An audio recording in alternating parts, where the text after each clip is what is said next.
y'all. Can I riff for a minute?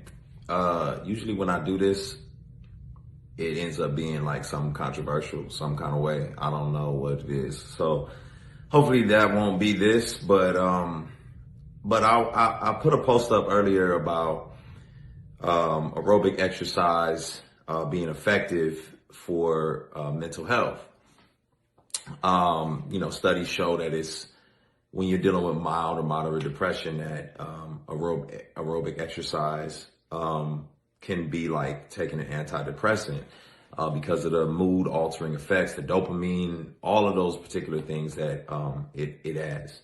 Now, I will preface this with saying that I am not a mental health expert. I am just a mental health advocate and a product of, having to battle with my own issues as far as mental health.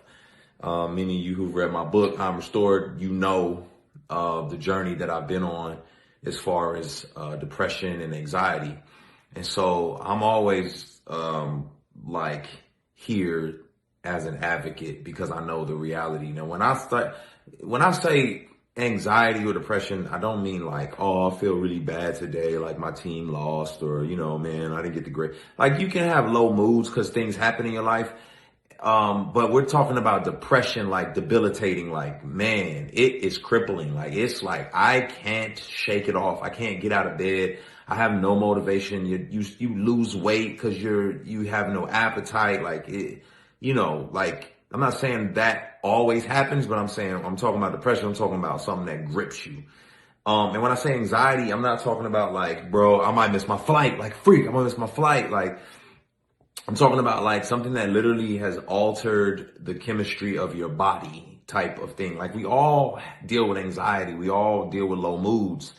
But when we're talking about like severe or acute anxiety, it's when it is literally affecting you. Like, people have disorders on the spectrum of like agoraphobia where they don't even want to go see somebody. They don't even want to come out their house too, just like they're always on edge. And, somebody, a car could honk the horn and internally it feels like somebody shot a gun.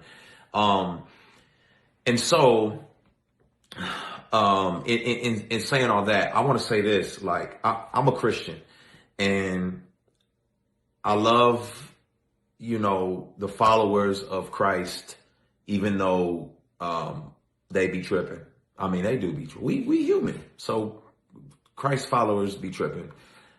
But, one of the areas where I think we got to do better is in the area of mental health. Like, the church really got to do a better job of addressing this stuff because a lot of the solutions are not helpful. It's a lot of Job's friends out there. If you know Job went through hell and his friends like, well, what you need to do is, and it's like, no, none of this is helpful. And I feel like often the church is like giving us these things that we need to do. You need to pray through it. Of course we need to pray.